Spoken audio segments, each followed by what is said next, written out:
to McDonald. We aren't here, are we? We're here. How have we done this? I said this a few weeks ago. Look at us, we're here because the Blues were here and it was new to me. But now we're in a semi. Yeah, when you get to the semi, like the first time we did it in 2018, you can start to think like, man, we win this week, we're one game away from a granny. Yeah. It starts getting really close when you get to the semis. Yeah, I have no idea about this and what this is like. I've tried my best to just stay present, but there's so many angles about this game and there's so many angles about Carlton now for me that because we were in such a hole this year, Yeah. it's like, oh, okay. And then I had, like you've been saying it for years, it'll turn, I can see it, like it's turned. Yeah. But I also don't want to rest on my laurels. Like, I think we can win. And I don't know, like, I find myself struggling to stay in the moment, but then when I watch replays, I remember that this is the greatest time I've ever experienced as a supporter. So it's very strange. Yeah, that's a good way to look at it. It's that's sort of what it was like for us in 2018. It was a free hit, and we put together two great performances, both at the MCG, both 90,000 crowd, kicked out the Hawks in straight sets. So it feels similar to what the Blues could be potentially about to do, but it does not feel like fun from our end. I hope it's not seeping through to the players, but Thursday night was so combative, like from a supporter-based point of view, to an on-ground point of view, to an arm wrestle, to a war, like, and then all week with the Maynard stuff and the potential to go out in straight sets 2 years in a row. It's like I said to my mate Connor Rogers, who's a massive Blues man. I said to him, "This hasn't been fun. This first week of the finals for us, like, hasn't been fun. It's been like, I don't know. It's been a different kettle of fish. So I don't know if that'll affect us or fire us up, but I can understand that the Blues would be up and about right now." Well, just on Maynard and Collingwood, while we're here, I think now the D's supporters have this layer to their story with Collingwood. Yeah. That's going to create a bit of hatred. Almost welcome to the club stuff. Yeah. It's like, now you get it. Yeah. Yeah, it's tough. Is that what it's like every time you play them, almost? It's like, it's a spirit. Like, it's a generational spirit that, for me anyway, because I don't have many childhood memories of, like, the rivalry because we've been awful. Yeah. But obviously last year, the way we got knocked out and the way it all played out, and then you got, Maynard making jokes on that show about, I love seeing Carlton lose, or love Carlton losing, beating Carlton. Oh, Maynard. So, yeah. He's got form, that bloke. Mate, he's got it. So I learnt that Melbourne have, I don't know, it's like, I was saying it off camera just now, like there's this anger to them and this edge that I'm a little mindful of, I'll be honest. And then the other thing I learnt was I didn't realise how much, Brayshaw, great player, but I didn't realise how revered he was with the fan base. He's like a soul spirit player. Yeah. I just always look at Petrarca, Gawn and Oliver, but Gus is like, he's like, I don't know, is he like the glue of the soul of the place? Yeah, he is. Well, you watch him on the podcast with Gawny and the relationships he has with everyone. When he was on the wing, he had the Wingers Club with Ed Langdon, Oscar Baker, and he'd always talk about the Wingers Club. And then when he went down into the back line for us, he talked about how he was in the men's department and he had mates down there with May and Lever and then he's in the midfield as well, where like he's just that glue wherever he goes. I remember contracts were coming up and I was thinking, like, how do we keep Petrarca, Oliver, Gawn, Viney, Brayshaw together? Like, I felt like we were going to lose one, and when they all signed on for what we heard was less money to keep themselves all together, it really felt like we'd almost had our Jordan Lewis. Like, it felt like we had like a Sam Mitchell and Luke Hodge, but it was almost that third prong that isn't spoken about as much as anyone else, but he's as good. Yep. But yeah, what I love the most about Gussie is how selfless he is. Yep. Like, you see in the media, his dad and even his uncle always talk about how, they weren't as happy for him to play backline, or they weren't as happy for him to play on the wing because he almost wanted Brownlow in the midfield. But you listen to Gussie in the media and he just goes, I'm literally happy to play my role. I don't care about best and fairest or Brownlows, or he's like, I just want to play my role and win a flag. So that's what we love about Gus Brayshaw. Yeah, it's a tough situation. I don't want to harp on too much about it. Yeah. It'll stoke the fires. But Grundy. I asked you about Grundy last time. I didn't know He why. played. And he played. Yeah. And it was wet. Yes. I reckon his last 6 games for the D's have been in monsoonal weather. Like Right. GWS in Alice Springs was pissing down. Geelong was pissing down. Carlton was a wet game. And then Max was injured earlier in the season. So they've played literally like 10 games together where you could start to form a sample size. Yeah. I know I've jumped in really quickly before you almost asked the question, but yeah, he's probably going to leave at the end of the year. But I'm frustrated by that because Jeremy Cameron and Tom Hawkins in their first year did not click. Yeah. Stephen May and Jake Lever in their first year and a half did not work. And it takes time to work on cohesion. And it takes probably like another pre-season to work out how we're actually going to utilise both their strengths. And Max is getting older, so I know that Grundy couldn't crack in this year, but potentially when Max is 32 next year and 33 the year after, there's going to be more of a role for him. So I would be disappointed, and I am disappointed if he leaves and we didn't get to see them figure it out, because I reckon there's enough smart football people there to figure it out. I'd also be disappointed if he almost doesn't play this week. Well, I was shocked that he didn't play last week. Yeah, And I he know. brought in McDonald. And I'm like, has the relationship broken down so much that they've just decided that he's not going to be playing? Well, I was thinking that, like, if you're talking to Port, and it's a mature industry, he might leave after a year. He's contracted for 5, but Yeah. he might leave after a year. But I was thinking, like, if he's talking to Port or talking to Sydney as well, and he actually has clocked out, do you go, Tommy, I don't know. Like, does that come into factor? Or do you go, we want to win a flag this year, let's use the chess pieces that are actually on our list right now to do that? Because I think if Grundy came in, he'd be thinking about winning. Yes. And he's a professional, and he's a beautiful soul, and he's a great personality. So I'm not questioning his intent on field if he ever does get another chance for it. But does that come into your calculations? I'm hoping he doesn't play, because I just think the good players find a way to impact, no matter where you put him on the field.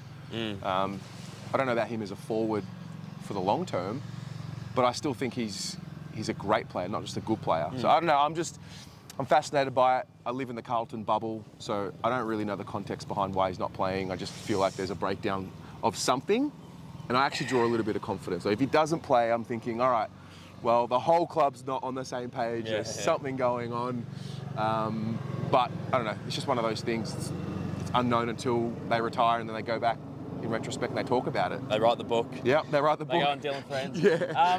He said, I saw someone on Twitter. I've gotten off Twitter. It's been a busy week on Twitter. It's been a busy week on Twitter. Fuck. And if we lose, I'm probably not downloading it again, No. considering the Blues might just sink the boots in. But I saw someone write on Twitter and it said, Brodie Grundy can't be as bad a forward as what Tommy Mack was on the weekend. Now, Tommy Mack won the flag, foot injuries over the last 18 months, struggling to move.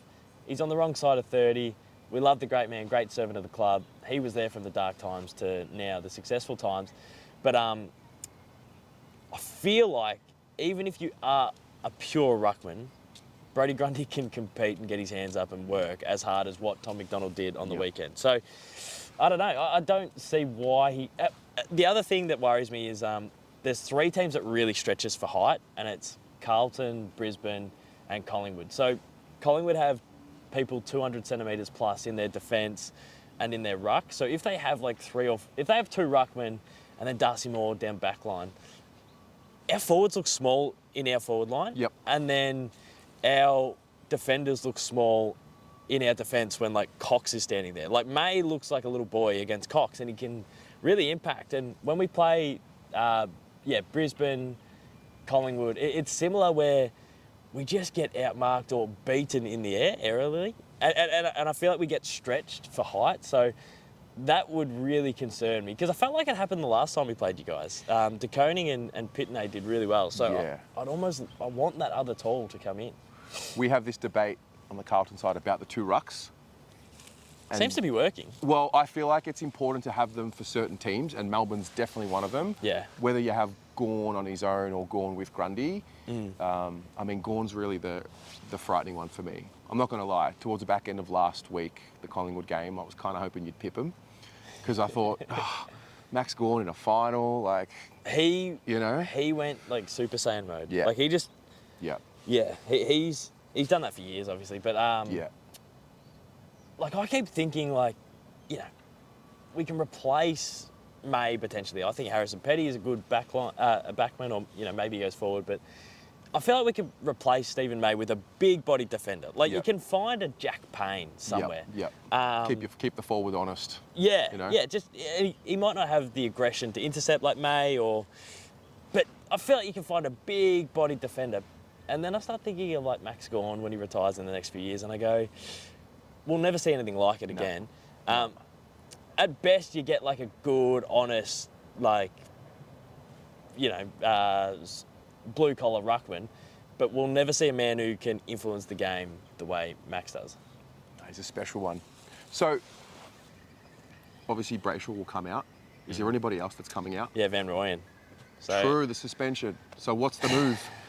How do you see it? So Van Rooyen doesn't concuss someone. Yeah. Anyway. Neither did Jack Martin, and he got a fucking... It just doesn't make sense. But anyway. I actually have no idea. So I think James Jordan comes in for Angus Brayshaw. Okay. Probably could have been Harms, but Harms... I think we had a scratch match last week. Yeah. Our teams had a scratch match. Did they? Yeah, because both our teams are out in the VFL, so we had yeah. like a 10-on-10 scratch match at Icon Park. And there's reports that Harms did his hammy, or like Twig did a little bit. Disaster. So he would probably come in, but it'll be James Jordan, who is like the most nothing special player ever, but he'll get his 23 touches, and he's really smart and professional. Yeah. Like he'll just go to work, and he won't be the best player on the ground, but he won't be the worst player on the ground, and he'll just slot into the midfield. So I'm quite comfortable with James Jordan coming in. Van Rooyen out. Man, there's so many ways you can go with this. Apparently, Daniel Turner, who's like a 3-game defender, has been training as a forward, who's Right. sort of like a Jake Lever size, like not your tallest forward ever, but he can compete. Yeah. I don't want to see that. There's the Petrarca Forward. sits full forward all game option, which gets me very excited. But then I feel like we're still not tall enough, so we probably still have to bring another tall in. Yep. And then there's that Grundy wild card where it's like, if Grundy was having a nightmare, surely we sub him out. Yeah, and then correct. bring some pace on. So I don't hate Brodie Grundy starting. Doesn't this make week. sense to me that you go into a semi with the injuries and the suspensions that you've got, and you don't at least just put him there on the field and, like you said, sub him if it's not working. It's not making sense. And big players get bigger in finals. Yes. We've seen Mason Cox, I know is an extreme example because of his height, but we see what big players can do when it's a final and you just Yeah. have to be big for 4 quarters. And the conditions are going to be perfect. It's not going to be cold like last week. We've lost 8 or 9 games this year, and like 7 of them have been in the wet. Right. Like genuine wet conditions. And then that's why there was banter all last week. It's going to be raining and wet on Thursday night. And all the Melbourne supporters were like, you are kidding. Gather round against Essendon. It was pissing down on that Saturday at Adelaide Oval. Yep. Port Adelaide that Friday night, which was like game of the year, is what they said at the time, where we lost by 4 points. It was pissing down. And then it was like GWS in Alice Springs, Geelong at Geelong, Carlton. It was quite wet the other time we played you guys, and then the Pies. So to hear that it's going to be like a beautiful spring night gets me excited. Yeah. Mate, what about the Blues? What do you know about the Blues? What have you seen, mate? The momentum. You got Rogie there, who's Yeah. probably telling you everything you need to know. But what do you think about the Blues? Well, I think you'll start like 10-0 next year. I think you've had the back end of a year that really sets you up for next season. Yep. And that's why it does feel like a free hit now. You could probably come through and roll us, to be honest, because of the momentum and the spirit in which you're playing. And you play the right way. Like you're not winning games like Essendon or St Kilda where like defensively it's not right and like their contest isn't right.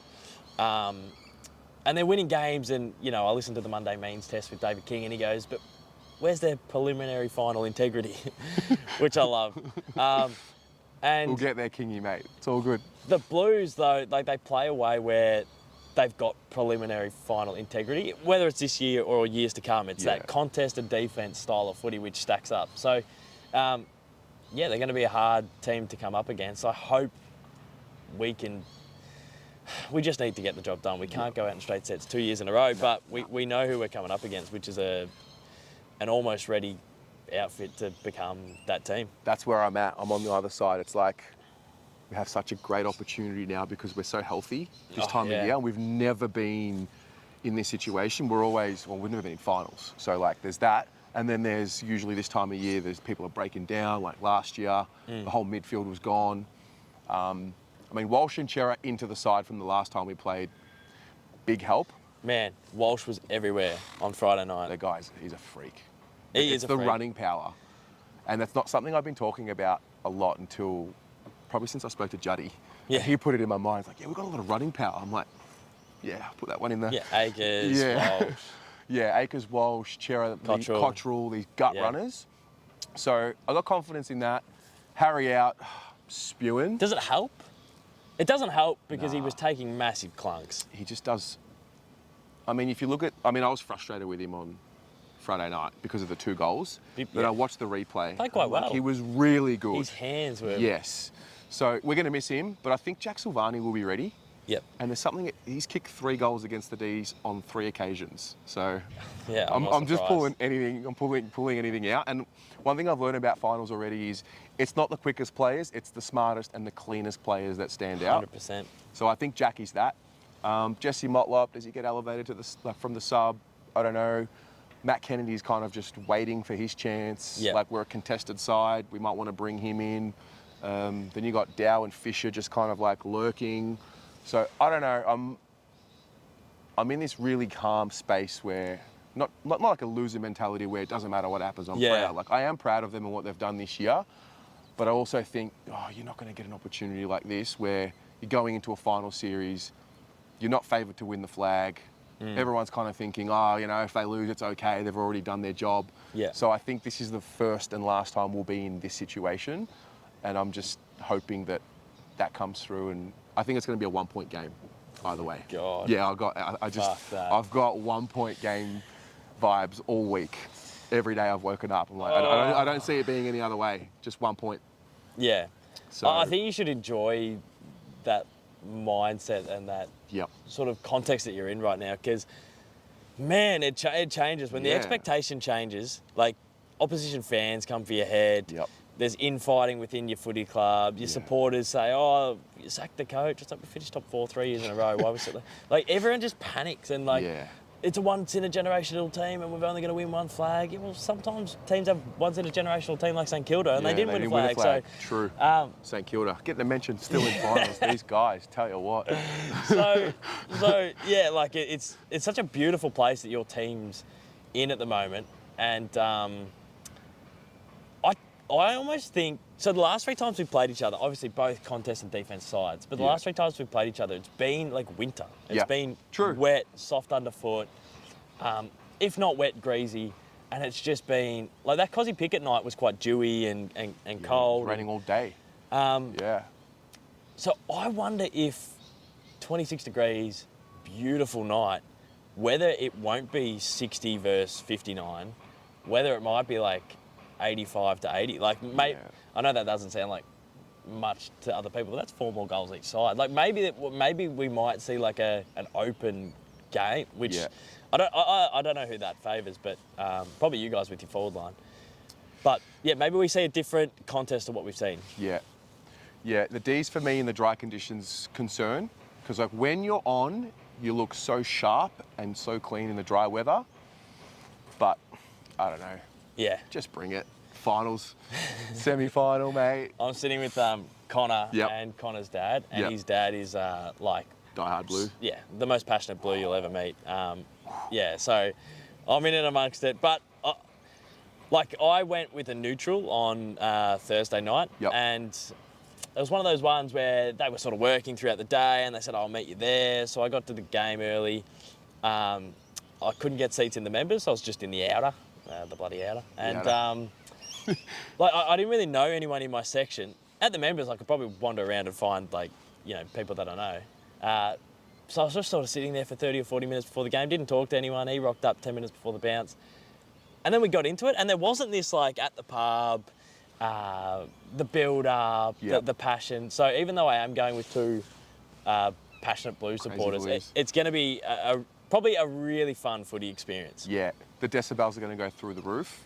2013, the final against the Tigs, the Juddy goal was the loudest noise I've ever heard in my life. But we were down for the first half. Last week, the noise was just for 4 quarters. Yep. And I think it's going to go up another level this week. You know what's irking me? Is... Talk to me, mate. Let's talk about it. Let's unpack it.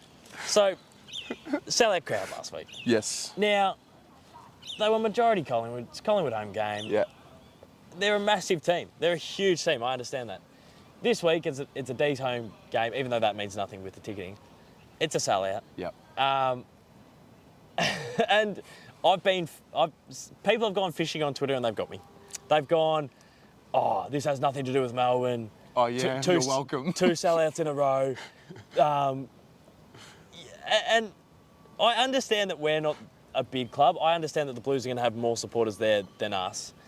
But what I wrote on Twitter was like, if it was a Collingwood versus Collingwood scratch match last Thursday night, you're not getting 92,000. Like, you need a worthy adversary. I think that's the word. That's the word. To get these sellout games, you need to come up against like a team like Melbourne to sell out games like that. So, yeah, it sort of irks me that everyone thinks like, oh, they didn't do anything to contribute to this crowd. It's like the vaunted top 4 Melbourne Footy Club with the Petrarcas and the Olivers, and that's why these Blues fans want to go. That's why these Pies fans want to go. Correct. So I don't know. That's what worked for me recently. I think what they were trying to do worked. Yeah. I mean, that's absolutely. What happened. Yeah. I noticed that the sensitivity this time of year. It's crazy. Oh my God. You get the tax from left, right, and centre. Like I think I do a good job, generally speaking, of not biting. But I know last week I bit because it's everything's heightened and my senses are not used to being here. So anything out of the script, I'm like jumping at it. What irks me is like dumb comments. Yeah. So like the world. Yeah. So in my head when I see, the D's two sales in a row, this means this doesn't reflect your footy club at all, and I go, if we break it down, I think we all know that. We don't have the majority there, but we're a big enough club that can pack it out when we are the sort of second tier team that you do verse. There are other second tier teams that wouldn't sell it out. If it's I don't even want to name. No, I think after last week, I don't know. I don't know the D supporters as well as what you would, but it has to galvanise you what happened last week, and bring some energy and bring some fire. And I think we're going to see. It doesn't matter how many Melbourne supporters are there. I think we're going to see a very fired up Melbourne. Like, you're fired up. I haven't seen you like this. I'm a bit prickly. Spoke to Adrian as well. He's fired up, mate. He's been great. Yeah. Shout out to Adrian. I love his man. passion. He articulates. I think I said this last time, but he articulates sentences that I cannot. So when I hear him talk, I get excited. It's good to be in a conversation with him because you feel smarter. Yeah. Yeah. Well, and he can just communicate what I can't. Yep. G'day lads, how are we? Passion. What's going on? Hello. Who's winning? Carlton or Melbourne? Up the D's! Yeah. Up the D's! I love that bloke. See, I told you, they're passionate. Yeah, I know. We're You wouldn't have heard that 10 weeks ago. We're doing laps of the G on a Wednesday. See that? Wagon school. Love it. Just made their day. Actually, just great. I'm not cutting that out. Yeah, keep that in. Brilliant. All right, so predictions, like whatever. Like we both think our team's going to win. I don't know. Well, I don't know if I think that. No, yeah, I do actually. Yeah, of course. I think. Mate, you're the D's. I've been going with we're the D's this week. Like sometimes I go in and I go, we're the D's, but we're the D's, but Collingwood finished first. We're the D's, but Carlton have this momentum. But I think I'm just going in with we're the D's. Yes. I think you need to find yourselves. I think we need a win at the G. Yeah. We played. That's wild to say. We won a flag in Perth. Yep. And then have played 4 finals in a row at the G and lost all. Well, fuck. Oh, we've lost 3 of them. Oh God. What about- Maybe I've checked out. Who's going to? I'm rattled. Who's going to be the player that steps up this week? Cozzy Pickett could have kicked 3 goals. Could have kicked 4 Okay. on Thursday night. Yep. There was a patch in the middle of the game where we're on the back foot and Petrarca's trying, Gawn's trying, Clary's trying, Viney's trying. And you normally see that from your leaders and that's about it. What I saw on Thursday night was Tom Sparrow realised that I'm in my 4th or 5th year, and I can turn this thing. Good player. Kicked a big goal out of the stoppage, pumped everyone up. I saw Cozzy Pickett go, I need to get my hands on it now in the second. Got his hands on it, kicked the goal, blazed away multiple times, could have kicked more goals than what he did. But I saw like that 2nd or 3rd rung of D's players who had 22, 23 go, no, I reckon we have the power now to take the game and take it in our own destiny. Yeah. So I might have said this the last few times we've played, you guys, and I've been watching Cozzy Pickett bubble away for 18 months now. He's so close to exploding and becoming that player. Yep. And he's so close to doing it on the big stage. So I think he could... well, Adam Sard's a freak as well, so that might cancel each other out. But I think Cozzy could be the player. What about for the Blues? There's 2. I can't split them, but I know it's one of them this week. It's Jack Silvani or Tom De Koning. I think Tom De Koning's my man. He's got the hands. I think Jack will kick 2, maybe 3. Yeah. But I'm watching De Koning over the last 6 games, and like it's starting to just, like what you just said about Cozzy, like the game that defines his career. Like he's had little moments, Sydney last year, and he's just started to clunk them here and there. So he needs a game, I think, where clunks a few around the ground, kicks a couple of goals, just hasn't put it all together yet. Yeah. And I think it's Jack Silvani or Tom De Koning. I don't know who it's going to be, but it's going to be one of them. And, mate, I don't know. May the best team win. Golly gosh. It better not be 1 point. Yes. Yeah. I don't know if I did a tip, but I'm going to tip the D's by...